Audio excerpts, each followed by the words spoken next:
अब आपको बताते हैं कि पाकिस्तान के जो नए दोस्त हैं, यानी अमेरिका के राष्ट्रपति डोनाल्ड ट्रंप, उन्होंने व्हाइट हाउस में दिवाली कैसे मनाई। डोनाल्ड ट्रंप ने व्हाइट हाउस में दिया जलाकर दिवाली मनाई और इसके बाद उन्होंने दिवाली की शुभकामनाएं देने के लिए प्रधानमंत्री मोदी को फोन भी किया। लेकिन पहले आप राष्ट्रपति ट्रंप का वो बयान सुनिए जो उन्होंने प्रधानमंत्री मोदी से बात करने के बाद दिया।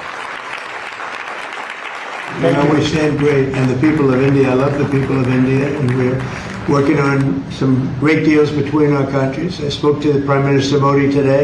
He's a great person, and he's become a great friend of mine over the years. तो राष्ट्रपति ट्रंप ने दिवाली की शुभकामनाएं देने के लिए प्रधानमंत्री मोदी को फोन किया, दिवाली की शुभकामनाएं दी। दिवाली प्रकाश का पर्व है और इसके बाद प्रधानमंत्री मोदी ने सोशल मीडिया पर एक पोस्ट लिखा। उन्होंने इसमें राष्ट्रपति ट्रंप के साथ अपनी बातचीत के बारे में बताया और दिवाली के मौके पर उनकी ट्रंप से जो बातचीत हुई और रोशनी के इस त्योहार पर दो महान लोकतंत्र दुनिया को उम्मीद की रोशनी कैसे देते रहेंगे, इसके बारे में उन्होंने लिखा है। ये उनका पोस्ट है। Thank you president Trump for your phone call and warm Diwali greetings on this festival of lights. May our two great democracies continue to illuminate the world with hope and stand united against terrorism in all its form. देखिए, खास बात यहां पर यह है, ये जो phone आया था राष्ट्रपति ट्रंप का, ये आया तो था दिवाली की शुभकामनाएं देने के लिए। दिवाली रोशनी का त्योहार होता है। उन्होंने तो बात की थी दिए की रोशनी की, लेकिन प्रधानमंत्री मोदी ने राष्ट्रपति ट्रंप को आतंकवाद की आग भी दिखाई। और जो उन्होंने ये इशारा किया है, वो इशारा शायद इस तरफ है कि पाकिस्तान और अमेरिका आजकल बहुत करीब आ रहे हैं और पाकिस्तान वो देश है, वो भूमि है जहां से पूरी दुनिया के लिए आतंकवाद निकलता है, जहां से आतंकवाद की आग निकल रही है। और इसीलिए प्रधानमंत्री मोदी ने ये लिखा है कि आतंकवाद के खिलाफ वो चाहते हैं कि भारत और अमेरिका एकजुट होकर आतंकवाद के खिलाफ काम करें। इसका मतलब है कि प्रधानमंत्री मोदी ने शायद अमेरिका की पाकिस्तान से बढ़ती नजदीकियों की तरफ इशारा किया है। इसका संदेश ये भी है कि भारत और अमेरिका के बीच साझेदारी में आतंकवाद हमेशा एक बड़ा मुद्दा रहेगा। व्यापार की बातें तो होंगी, टैरिफ की बात जरूर होगी, सहयोग की बात जरूर होगी, दोस्ती की बात जरूर होगी, लेकिन भारत आतंकवाद को कैसे भूल जाएगा। भारत को आतंकवाद के जो घाव मिले हैं, जो जख्म मिले हैं पाकिस्तान की तरफ से, उन्हें भारत कभी भूलेगा नहीं। और जब जब भारत आतंकवाद की बात करता है, उसका इशारा पाकिस्तान की तरफ होता है। और इस समय पाकिस्तान अमेरिका का बहुत करीबी है। उसी व्हाइट हाउस में जहां राष्ट्रपति ट्रंप दिवाली मना रहे थे, इसी व्हाइट हाउस में राष्ट्रपति ट्रंप असीम मुनीर और पाकिस्तान के प्रधानमंत्री शहबाज शरीफ से मिल चुके हैं, सहयोग की बातें कर चुके हैं, दोस्ती की कस्में खा चुके हैं और आज वहीं दिवाली भी मना रहे हैं और वहीं से भारत के प्रधानमंत्री मोदी को फोन भी कर रहे हैं दिवाली की बधाई देने के लिए। और इसीलिए प्रधानमंत्री मोदी ने अपने सोशल मीडिया पोस्ट में यह साफ कर दिया कि भारत आतंकवाद को कभी भूलेगा नहीं और ये इशारा काफी है। देखिए, जब बड़े नेता बात करते हैं एक दूसरे से तो इशारों में बात होती है और प्रधानमंत्री मोदी ने बड़ी खूबसूरती से इशारों में राष्ट्रपति ट्रंप को यह बता दिया है कि पाकिस्तान आतंकवाद की जड़ है और आप इस देश के साथ आजकल दोस्ती कर रहे हैं।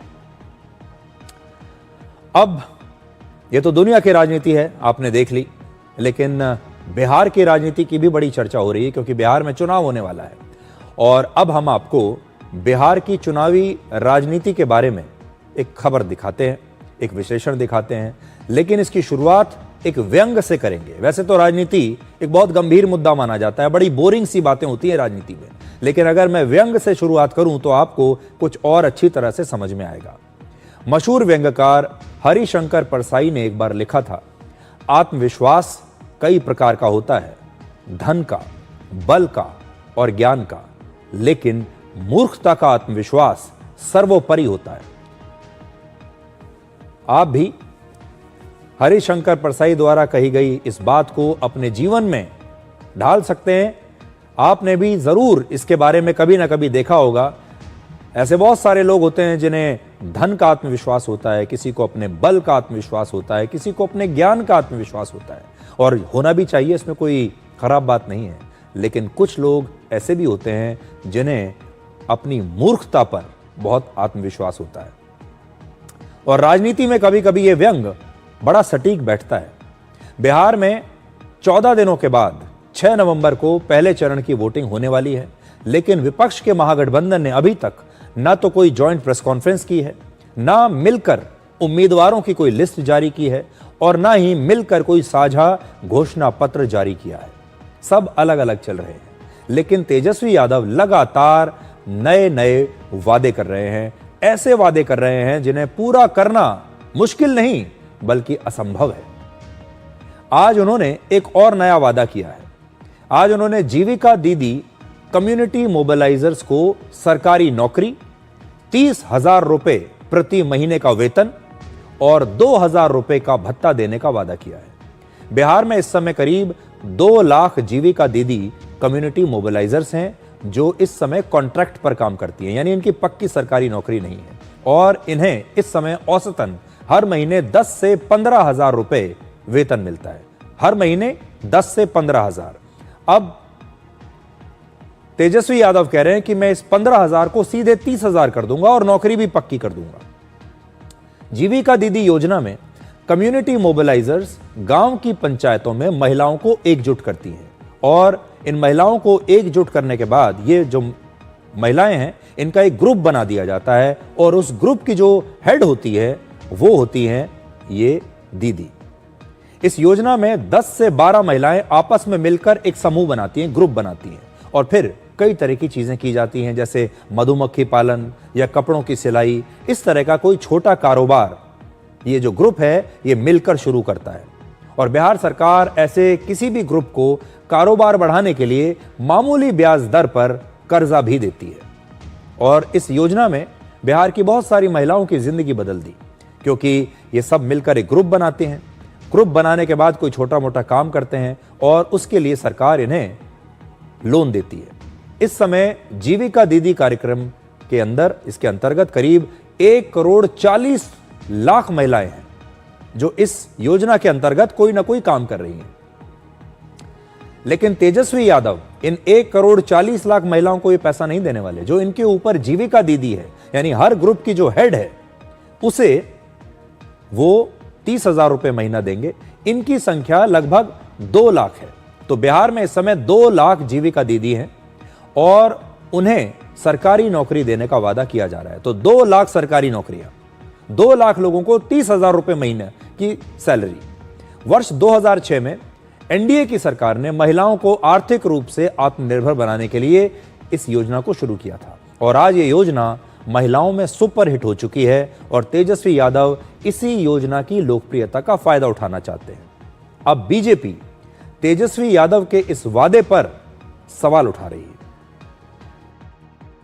जितनी जीविका सीएम दीदियां हैं, यानी कम्युनिटी मोबिलाइजर्स हैं, उन सभी सीएम दीदियों को स्थायी कर उन्हें सरकारी कर्मचारी का दर्जा देकर उनके वेतन को 30,000 प्रति माह हम लोग करेंगे। कोई विवाद नहीं है, कल बात करेंगे, कल आप लोगों को सबका जवाब मिलेगा। बहुत बहुत धन्यवाद। जहां तक वो महिलाओं की बात कर रहे हैं, मुझे लगता है राजद का कोई व्यक्ति यदि ये बोले, लालू प्रसाद यादव जी के शासनकाल में आजीविका तो छोड़िए, जान और सम्मान पे महिलाओं के जितने बड़े खतरे रहते थे, वो मुझे लगता है आज भी बिहार भूला नहीं है। तेजस्वी जी, बिहार की जनता के साथ मजाक करना बंद करिए। आपका गठबंधन और गठबंधन की सियासत अपने आप में मजाक बन चुकी है। बिहार बहुत प्रबुद्ध, राजनीतिक दृष्टि से बहुत जागरूक लोगों का प्रदेश है। यह भगवान बुद्ध का प्रदेश है, इसे बुद्धू बनाने का प्रयास मत करिए। एनडीए सरकार की तरफ से चलाई जा रही योजनाओं के जरिए तेजस्वी यादव आज बिहार में महिलाओं का वोट बैंक